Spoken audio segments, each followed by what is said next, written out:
ये बड़ी खबर इस समय आप देख सकते हैं। सीएमसीडी करनाल में सवाई मित्र उत्थान सम्मेलन में पहुंचे हैं बतौर मुख्य अतिथि मुख्यमंत्री मनोहर लाल खट्टर और इस समय मंच से संबोधित करते हुए नजर आ रहे हैं। क्या कुछ बोलेंगे वो हम आपको सुनाएंगे। सफाई कर्मचारियों के मामले पर, अन्य मुद्दों पर, किसान आंदोलन पर, वो आप सुनिएगा जरूर। और हमारी आप सभी से अपील रहेगी कि जितने भी लोग इस वीडियो को देखें, इस वीडियो को जरूर शेयर कीजिएगा। मुख्यमंत्री मनोहर लाल खट्टर करनाल में पहुंचे हैं। आप देख सकते हैं कि करनाल के करण स्टेडियम में हेलीकॉप्टर के माध्यम से पहुंचे और उसके बाद करनाल के करण स्टेडियम के बिल्कुल नजदीक कालिदास रंगशाला से मुख्यमंत्री मनोहर लाल खट्टर इस समय लाइव संबोधित करते हुए नजर आ रहे हैं। आप ये लाइव तस्वीरें इस समय आप देख सकते हैं। हमारी आप सभी से अपील है कि जितने भी लोग इस वीडियो को देख रहे हैं, इस वीडियो को जरूर शेयर करें। आप देख सकते हैं सैकड़ों की संख्या में सफाई कर्मचारी पहुंचे हुए हैं और किस तरह से ताड़ियां बजाकर मुख्यमंत्री का स्वागत करते हुए नजर आ रहे हैं, जिसकी तस्वीरें इस समय करनाल से आप देख सकते हैं। मुख्यमंत्री मंच पर पहुंच चुके हैं और क्या कुछ संबोधित करते हैं हम वो आपको सुनाएंगे। हमारी आप सभी से अपील,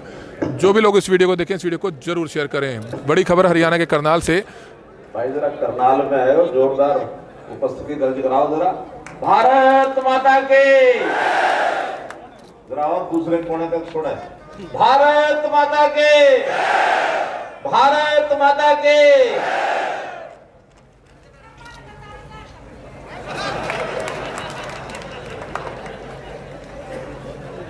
आज के इस सम्मेलन में हरियाणा सरकार में मेरे साथी मंत्री, सहकारिता मंत्री डॉक्टर बनवारी लाल जी, हरियाणा राज्य सफाई कर्मचारी आयोग के उपाध्यक्ष एवं कार्यकारी अध्यक्ष इंजीनियर श्री कृष्ण कुमार जी, हरियाणा भूमि सुधार एवं विकास निगम के चेयरमैन श्री जगदीश नैयर जी, वन विभाग निगम के चेयरमैन श्री धर्मपाल गोंदर जी, विधायक श्री रामकुमार कश्यप जी, विधायक श्री हरेंद्र कल्याण जी, मेरे राजनीतिक सलाहकार श्री कृष्ण बेदी जी, हमारी करनाल नगर की मेयर बहन श्रीमती रेणुबाला गुप्ता जी, विधायक हमारे पृथला से श्री नयनपाल रावत जी, स्वच्छ भारत मिशन के कार्यकारी उपाध्यक्ष श्री सुभाष चंद्र जी, ग्राम सफाई कर्मचारी संघ के प्रदेश अध्यक्ष श्री सीताराम जी,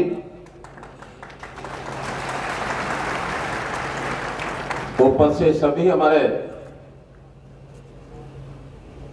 पूरे हरियाणा प्रदेश से, जिले जिलों से आए हुए ग्रामीण और शहरी सभी हमारे सफाई कर्मचारी बंधुगण, माताएं बहनें, सबसे पहले तो मैं, चूंकि ये कार्यक्रम अपना करनाल शहर में हो रहा है, यहां के विधायक के नाते आपका सबका स्वागत करता हूं, अभिनंदन करता हूं।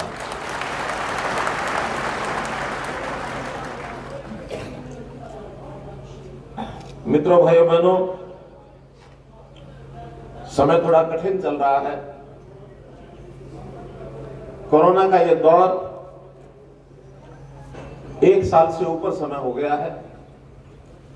पिछले वर्ष मार्च के पहले सप्ताह में कोरोना ने दस्तक दी थी। वैसे तो सारी दुनिया भर का, सारे देश का, पूरे प्रदेश का एक ऐसा संकट है, ऐसी महामारी है जिससे हम सब जूझ रहे हैं। एक बार लगा था इस फरवरी महीने में कि थोड़ा राहत मिलनी शुरू हो गई है और कोरोना के प्रतिदिन के आने वाले जो एक्टिव केसेस है, पॉजिटिव केसेस,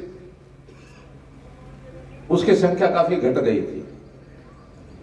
लगा अब राहत मिलेगी, लेकिन अचानक पिछले मार्च के पहले सप्ताह में फिर से ये बढ़ना शुरू हुआ। जो संख्या एक्टिव केसेस की 800 साढ़े 800 पहुंच गई थी, अभी वो आज की डेट में फिर 11,000 पहुंच गई है। इससे हमको सबको सावधान रहना है। ये बीमारी, ये महामारी ना इलाका पूछती है, जिला पूछती है, ना जाति पूछती है, ना लिंग पूछती है, ना उम्र पूछती है, ना देश और दुनिया में कोई पहचान करती है। ये हर किसी को आके घेरने में लगी है। हम सब अपने इलाके की चिंता करें, अपने इलाके में जहां हम इकट्ठे मिलकर काम करते हैं उनकी भी सबकी चिंता करें, अपने परिवार के सदस्यों की चिंता करें, परिवार में बुजुर्गों की, बच्चों की भी चिंता करें। सरकार के नाते हम भी समय समय पर बहुत सी योजनाएं बनाते हैं, सूचनाएं निकालते हैं।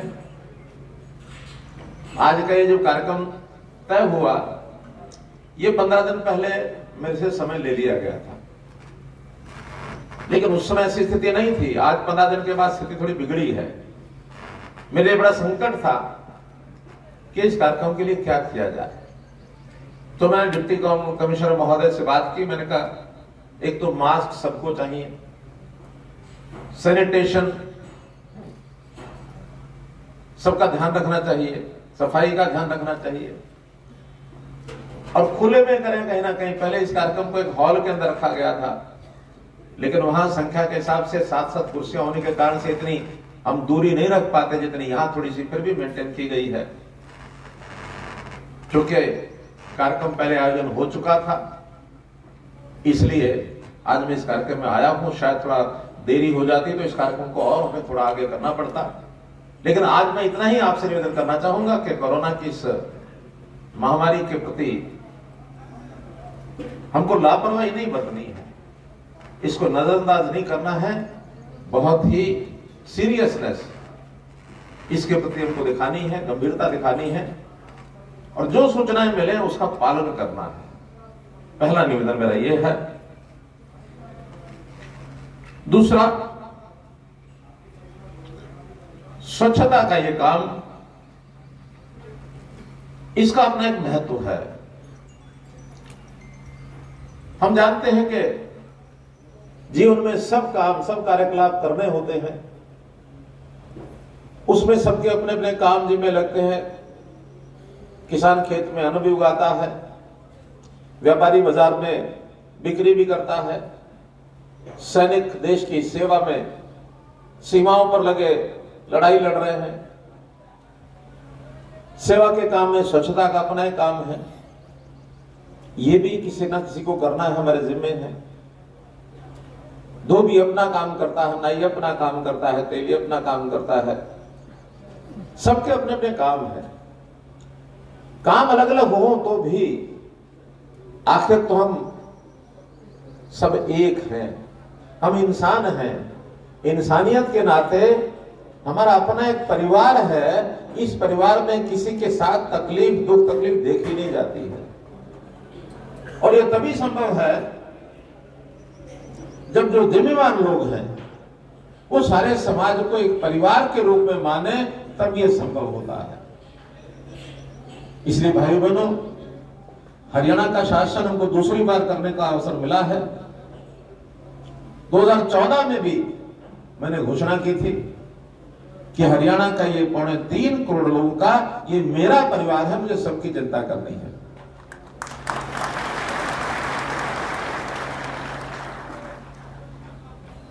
लगातार उसके बाद हम काम भी करते आ रहे हैं, कोई भेदभाव नहीं किया, न इलाके में, न वर्ग में, न किसी और तरीके से। जब जिसकी तकलीफ ध्यान में आई उसको हमने आगे बढ़ाया है, उसको ठीक किया है, उस तकलीफ को, उसका हल निकाला है। स्वच्छता के काम के नाते तो इसका महत्व हमको ध्यान में आता है। गांधी जी देश की आजादी से पहले बहुत बड़े त्यागी व्यक्ति हुए हैं। त्याग के पीछे अगर उनकी 2 बातों का ध्यान रखना हो, एक तो आजादी लेने के लिए आतुर थे कि देश गुलाम है, अंग्रेजों का गुलाम है, कैसे अंग्रेजों को बाहर करके हम अपने देश की आजादी लेकर अपना शासन, स्वशासन लाए, सारा जीवन लगाया। और दूसरा उनका अगर एक कोई मन के अंदर बैठा हुआ है कोई संस्कार, कोई एक विचार, वो था सफाई के प्रति, कि व्यक्ति को सफाई का भी ध्यान रखना चाहिए। इतना ध्यान करते थे, जब वो देश भर में घूमे, भारत भ्रमण के लिए रेलवे में जब यात्रा करते थे तो सामान्यतः तीसरे दर्जे में यात्रा करते थे। तीसरे दर्जे की यात्रा करते समय एक नियम था कि उस डिब्बे का जो शौचालय होता था, हर गाड़ी के डिब्बे में शौचालय होता, और खास करके जब तीसरी श्रेणी का शौचालय रहता है वो उतना साफ भी नहीं रहता, कोई वहां कर्मचारी भी नहीं होता। क्लास 1 क्लास 2 में तो फिर भी कर्मचारी लगे रहते हैं। वो क्लास 3 के शौचालय को, जो वहां का संडास है, उसको स्वयं साफ करते थे। जब तक उनकी यात्रा नहीं पूरी हो जाती तब तक बार बार उसको साफ करके आते थे। ये महात्मा गांधी के जीवन का एक दृश्य है। स्वयं एक मंगल मार्ग पर जो रहते थे, स्वयं एक सफाई कर्मियों की जो बस्ती थी, उस बस्ती में जाकर के उनके बीच में बैठते भी थे, साथ भोजन करते थे, सामाजिक समरसता का वो ध्यान रखते थे। ये बात हमारे जीवन के अंदर एक संस्कार के रूप में उभरती है कि आखिर इस काम को हमको सबको ध्यान रखना चाहिए। आखिर घर के अंदर इस सफाई की बात की आवश्यकता क्यों पड़ती है? क्योंकि हर परिवार में इसकी आवश्यकता है।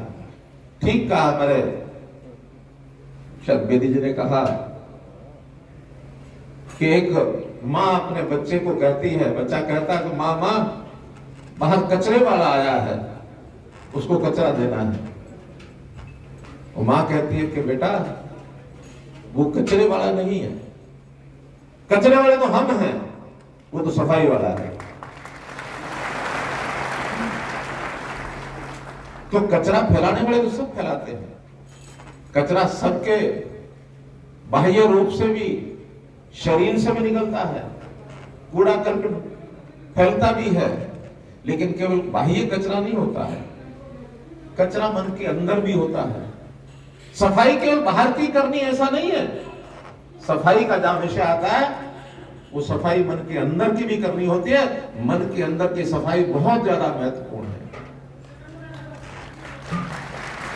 वरना मन में कई बार तो ऐसे उल्टे विचार फंसे रहते हैं कि उसकी सोच पर तरस आता है कि आदमी इंसान कहलाने वाला भी है।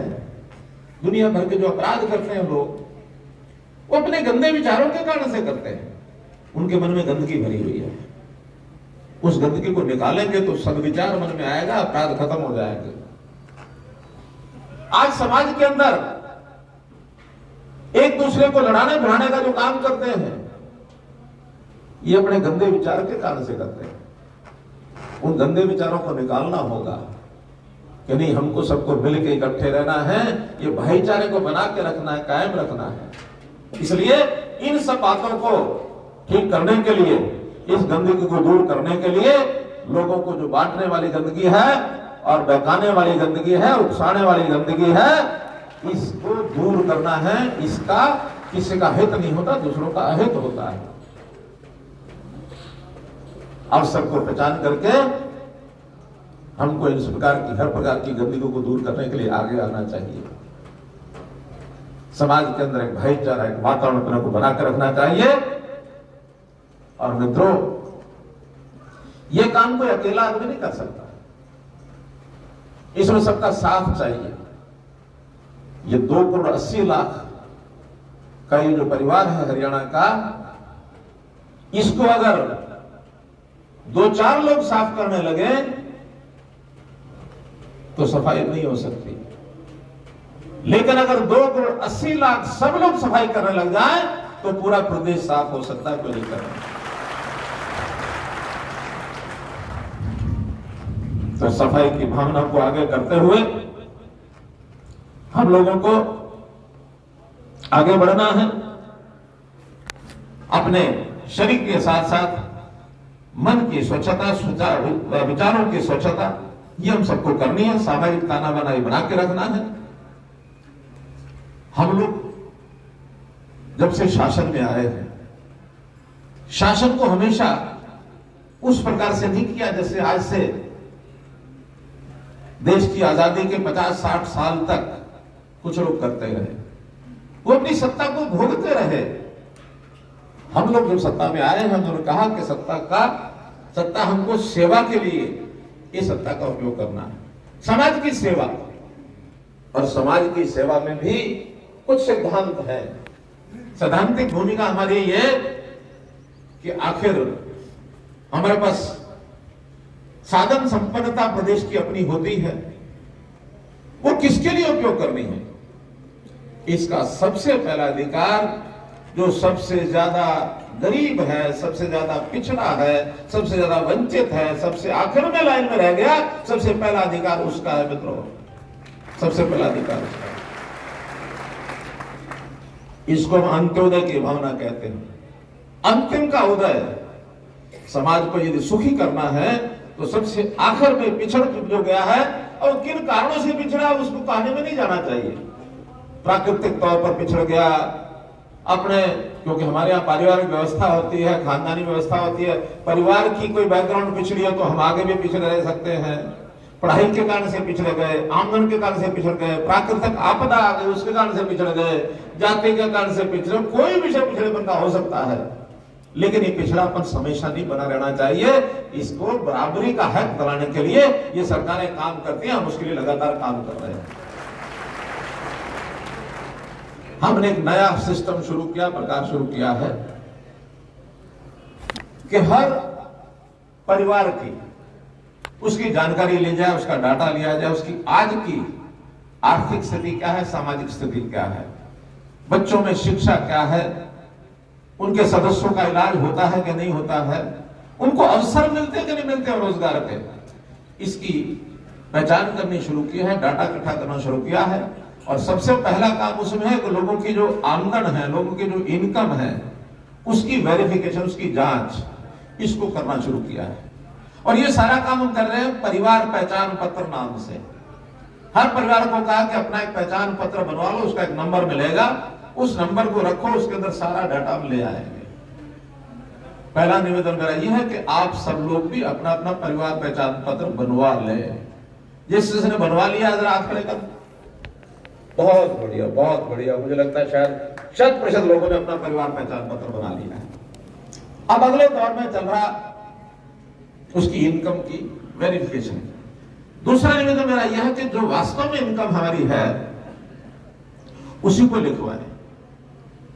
एक जमाना था, मैं कॉलेज में पढ़ता था, पास में रोहतक मेडिकल कॉलेज था, वहां से 1 किलोमीटर दूर कभी कभी किसी व्यक्ति के हालचाल पूछने के लिए चले जाते, कोई रिश्तेदार होता है, कोई पड़ोसी होता है, गांव का आदमी होता है, वो दाखिल हुआ तो उसको हालचाल पूछने चले गए। कभी कभी हमको कार्ड भी बनवाना पड़ता था, वहां जाकर काउंटर पर, काउंटर वाला कार्ड बनाता था, नाम लिखवाता था, पेशेंट का नाम लिखवाता था, बाद में एक इनकम, एक खाता होता था, इनकम, आय कितनी है, वो बिना पूछे 100 रुपया लिख देता था। मैंने एक दिन पूछ लिया, अभी किससे पूछते नहीं, 100 रुपया क्यों लिखते हो? क्या लगे, अगर 100 रुपया या इससे नीचे होगा तो इसका 1 रुपया नहीं लगेगा, 100 रुपए से ऊपर लिख देंगे तो 1 रुपया कार्ड का लग जाएगा। अब नियम होता है, कम आय के आदमियों को सुविधा मिलती है, ज्यादा आय के लोगों को सुविधा नहीं मिलती है, लेकिन ये नियम है, कम आय वालों को सबसे पहले सुविधा मिलनी चाहिए, सबसे पहले मिलनी चाहिए। लेकिन हमने, अगर हमारी आय 1 लाख रुपया साल की है और हमने उसको 1 लाख ना बता के 20,000 बता दिया, तो जिसको वास्तव में 50,000 है, हमारी 1 लाख है, मैंने भी 20,000 लिखवा दिया, तो फिर मुझे तो 20,000 की आय लिखवाने के बाद शायद थोड़ा फायदा हो जाएगा, लेकिन मेरा वो भाई जो 50,000 है और 50,000 सच्चाई में लिखवा रहा है, शायद उसका नंबर ना आए। तो क्या मैं चाहूंगा कि मैं 1 लाख कमाता हूं, 50,000 कमाता के उसको ना मिले, मुझे मिले? ये ठीक बात है क्या? क्यों बोलो, ठीक बात है क्या? ये पहले किसको मिलना चाहिए? जिसकी आमदन कम से कम हो, यही ना? अब इसमें हमको जरूर ध्यान रखना चाहिए। मुझे मालूम है ये सारे परिवार ऐसे कि बहुत बड़ी आय के मालिक नहीं है, लेकिन फिर भी हमारे पड़ोसी, हमारे रिश्तेदार, हमारे साथी, जानने वाले हमसे भी कुछ नीचे होंगे, पहले हम उनको ऊपर उठाएंगे। जब हमारे साथी हमारे बराबर आ जाएंगे, फिर हम सब मिलकर के ऊपर उठेंगे। ये सिद्धांत ठीक है कि नहीं? ठीक है कि नहीं? है ना? तो पहले लेवल पर तो हमने ये तय किया है कि प्रदेश में कोई परिवार ऐसा नहीं बचना चाहिए जिसका 1 लाख रुपए साल की आमदन ना हो। 1 लाख से ऊपर सबको उठाएंगे, फिर उसके बाद आगे आगे बढ़ेंगे। अब विषय आता बीपीएल का। हमने ये भी तय किया है कि जिस परिवार की कुल साल की आमदन 1,80,000 या इससे कम है, उन सबको बीपीएल का लाभ मिलेगा। पहले 1,20,000 होती थी, हम इसको 1,80 कर दिया। लेकिन सबकी जांच होने के बाद हर एक का लाभ बनता जाएगा। लेकिन वो बीपीएल का लाभ अगर 3 लाख वाला 4 लाख वाला उठा रहा है तो उसको मिलना चाहिए क्या? नहीं मिलना चाहिए ना। आज ये शिकायतें हैं ना, आज ये शिकायतें हैं कि नहीं है ना, इसको दूर करना चाहिए ना, करना चाहिए ना। कुछ शोर मचेगा बाद में, उसको संभालने ला आप लोग संभाल लेंगे ना, मुझे भरोसा है। मित्रों, हमने बहुत से काम पहले भी ऐसे किए हैं, कई हमारे वक्ताओं ने उसको गिनाया है, चाहे वो सफाई कर्मचारी आयोग बनाने की बात हो, चाहे उसमें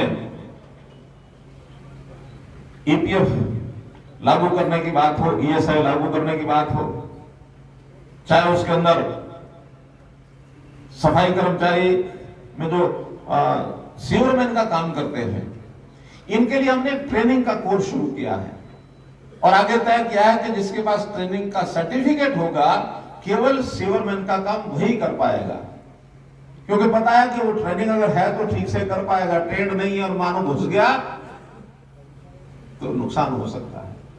हम नहीं चाहते कि किसी का जानी नुकसान हो जाए। ट्रेंड आदमी है तो अपने आप को बचा सकता है, वैसे तो भगवान के हाथ में चीजें होती हैं, लेकिन फिर भी हमारी कोशिश है कि हम उसको ट्रेनिंग पूरी करा करके और तब उसको आगे जाने दें। एक हमने आउटसोर्सिंग पॉलिसी 1 पार्ट 1 की जो बात कही, उसमें तय किया है कि किसी कर्मचारी को, कोई भी ठेकेदार आ जाएगा उस कर्मचारी को हटाएगा नहीं, बल्कि मैं तो एक और ऑफर आज आपको दे रहा हूं, हम ठेकेदार ऐसा लाए ही क्यों जो हमारा विरोधी हो, जो हमारी गर्दन पर तलवार टंगी रहे। अगर हम ये कर दें कि जो सफाई कर्मचारी 10-15 साल का जिसका अनुभव हो गया है, हमारे में से ही कई बनते हैं ना, सुपरवाइजर बनते हैं, कोई बीट बनते हैं, क्या बनते हैं, दरोगा बनते हैं, अगर वही ठेकेदार बन जाए तो नाम तो सब आपके पास है ही है, कौन कर्मचारी है कौन नहीं, किससे काम लेना किससे नहीं। विभाग को हम कह देते हैं कि पहले जो अनुभवी आदमी स्वयं जो सुपरवाइजर दरोगा जो रहा हुआ है, वो अगर ठेका लेता है तो पहला अधिकार उसका, बाकियों का बाद में। फिर आपकी वो समस्या भी खत्म हो जाएंगी कि हमको टाइम से तनख्वाह नहीं देता, हमको लिखवाता ज्यादा देता कम है। आपस में तो हमें भरोसा है कि नहीं, हमारा है ना, तो मैं ये काम करा दूंगा। इसलिए मित्रों, सफाई कर्मचारियों को जैसे मौसम के हिसाब से 2 बार वर्दी, 1 बार जूते, ये भी हमने पहले शायद 1 बार मिलते थे, इसको हमने 2 बार किया। हमने जो विशेष भत्ता होता है सफाई कर्मचारियों का 350 से 650 भी कर दिया था। अब ये बातें पुरानी हो गई, लेकिन कुछ चीजें नई हैं जिसकी डिमांड आज रखी गई है मेरे सामने, जैसे वेतन। ये ठीक है कि जब हम आए तो 8,000 के आसपास वेतन मिलता था गांव में, शहर में शायद 9-9,500 मिलता था, ऐसा ही था ना 2014 में। हम बढ़ाते बढ़ाते 12,500 और 14,000 ये लेके आए हैं, 12,500 और 15,000, 12,500 15। तो मित्रों, थोड़ा सा गैप ज्यादा है, इस गैप को थोड़ा कम भी करना है। अब जमाना इतने गैप का नहीं है। ये ठीक है कि गांव वाले को थोड़ा खर्चा कम पड़ता है, शहर वाले को ज्यादा पड़ता है, इसलिए थोड़ा सा रखना पड़ता है। लेकिन अब आज से गांव वालों के 12,500 की बजाय इसकी 14,000 तनख्वाह की जाती है।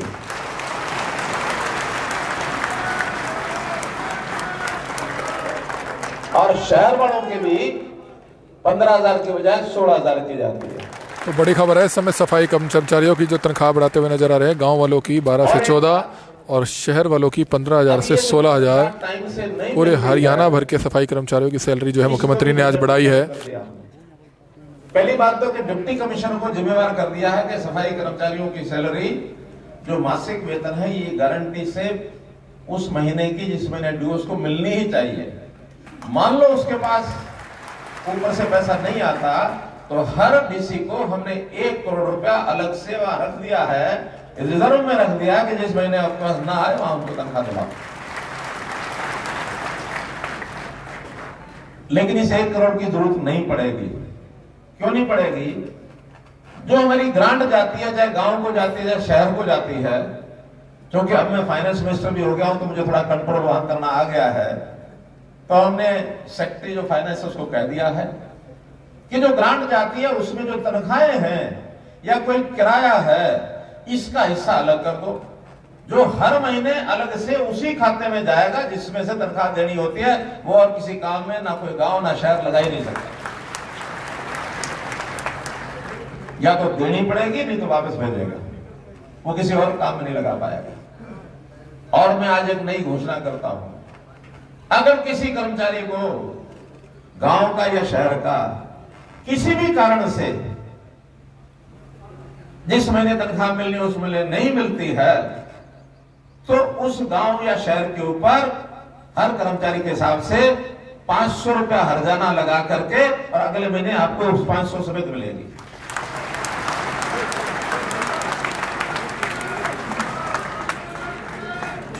क्यों नहीं देगा? आखिर टाइम से देना ही चाहिए। पैसा सरकार भेजती है उनको, हर गांव को और शहर को। तो इसलिए एक उनके ऊपर बंधन रहेगा कि वो इसको आगे बढ़ा कर दे सके। हरियाणा भर के सफाई कर्मचारियों की जो सैलरी है वो बढ़ा दी गई है। गांव के सफाई कर्मचारी को 12,000 की जगह 14,000 मिलेंगे और शहर के 15,000 की जगह 16,000 मिलेंगे। और भी काफ़ी कुछ देते हुए नजर आ रहे हैं सफाई कर्मचारियों को। हमारी आप सभी से अपील, जो भी लोग इस वीडियो को देखें, इस वीडियो को ज़्यादा से ज़्यादा पूरे हरियाणा में शेयर जरूर करें, क्योंकि बाकी जोखिम वाला वैसा नहीं होता जैसे सीवरेज का होता है। सीवरेज में गैस बनती है, तरह तरह की बातें होती हैं, कोई रिस्क काफी होता है। लेकिन सामान्य कर्मचारी अगर उसकी काम करते समय किसी, वैसे हमारी इच्छा तो प्रभु से ये है कि सब सही सलामत रहे, लेकिन दुर्घटना क्या पता किसका कब क्या हो जाए, तो काम करते समय होती है। तो प्रधानमंत्री जीवन सुरक्षा योजना में उसका भी 5 लाख रुपए का बीमा घोषित किया। 5 लाख रुपए का बीमा भी देते हुए नजर आ रहे हैं हरियाणा भर के तमाम सफाई कर्मचारियों को। अगर किसी सफाई कर्मचारी की काम करने के दौरान मृत्यु होती है तो 5 लाख रुपए से दी जाएगी, और सामान्य अगर मृत्यु होती है उसको भी 2 लाख रुपए बीमा दिया जाएगा। तो बड़ा तोहफा हरियाणा भर के तमाम सफाई कर्मचारियों को दिया जा रहा है। हमारी आप सभी से अपील, जो भी लोग इस वीडियो को देखें, इस वीडियो को जरूर शेयर करें। कुछ बातें हमारे सरकारी हरियाणा कर्मचारी आयोग ने जो हमको और लिख के दी है, सीवरमैन की सैलरी, सीवरमैन की सैलरी बताते हैं अलग अलग है, कहीं 11,000 है, 10,000 है। उनकी भी आज से 12,000 रुपया सीवरमैन की सैलरी भी फिक्स कर देते हैं, 1,000 के लगभग उनकी भी बढ़ जाएगी। इसी प्रकार एक्स ग्रेशिया का लाभ, जो नियमित कर्मचारी होते हैं उनको एक्स ग्रेशिया का लाभ, यानी दुर्घटना होने पर एक नौकरी परिवार में मिल जाती है। आयु के हिसाब से उसके कुछ नियम बनाए हुए हैं। अगर नौकरी नहीं है तो जब तक रिटायर नहीं होता तब तक उसकी पूरी तनख्वाह मिलती है। ये अभी तक केवल नियमित कर्मचारियों को मिलती थी, लेकिन लगभग 2600 कर्मचारी ऐसे हैं जो पार्ट 2 में है, हमारे पास ऑन रोल है लेकिन नियमित पक्के नहीं है। ये सुविधा उन 26 के लिए भी बढ़ाई जाती है, 2600 कर्मचारियों के लिए।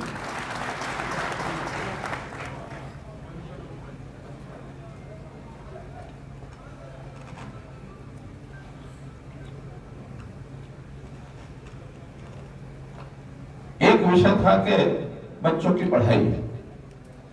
मित्रों, इस विषय में बहुत ही गंभीरता से हमने विचार किया है कि सबके लिए किया है, खास करके 1,80,000 रुपए से नीचे वाले जो लोग हैं उन सब के लिए, बीपीएल में कोई हो, सफाई कर्मचारी में ना हो, ऐसे परिवार के बच्चे यदि पढ़ाई में खर्च करने के कारण से नहीं पढ़ रहे, पढ़ाई बच्चा होशियार है, अच्छा कोर्स करना चाहता है, तो वो बिना किसी गारंटी के बैंक में जाके फॉर्म भर देगा, गारंटी उसकी सरकार उठाएगी और आपको जो लोन है वो जितना चाहिए उस बच्चे की पढ़ाई के लिए पूरा लोन मिल जाएगा।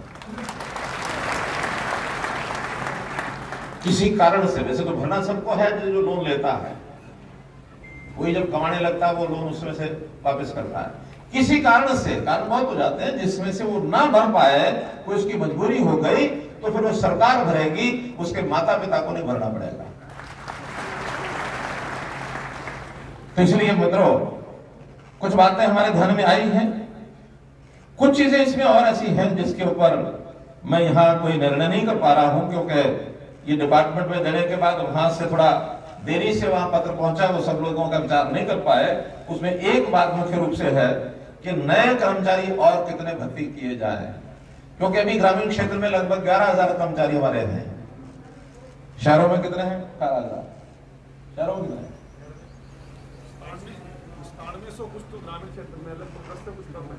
10,000। अच्छा ठीक है, 11,000 पोस्टें सेंक्शन हैं, तो जितने कम रहेंगे उसकी तुरंत भर्ती कराएंगे। और भी बढ़ाने की आवश्यकता होगी तो डिपार्टमेंट को बताऊंगा, बैठ के सारा एक विचार करें ताकि और जो आवश्यकता वो भी करें। लेकिन इसमें एक बात मैं आपको बताना चाहता हूं, हम सफाई कर्मचारी हैं, हमारे हो सकता है हमारे पिताजी दादाजी सफाई कर्मचारियों के रूप में आगे बढ़ते रहे हैं, लेकिन क्या जरूरी है कि हमारे बच्चे आगे सफाई कर्मचारी ही बने? क्यों नहीं ना चाहते? तो इसलिए उनकी पढ़ाई, इस पर आप पूरा ध्यान रखना।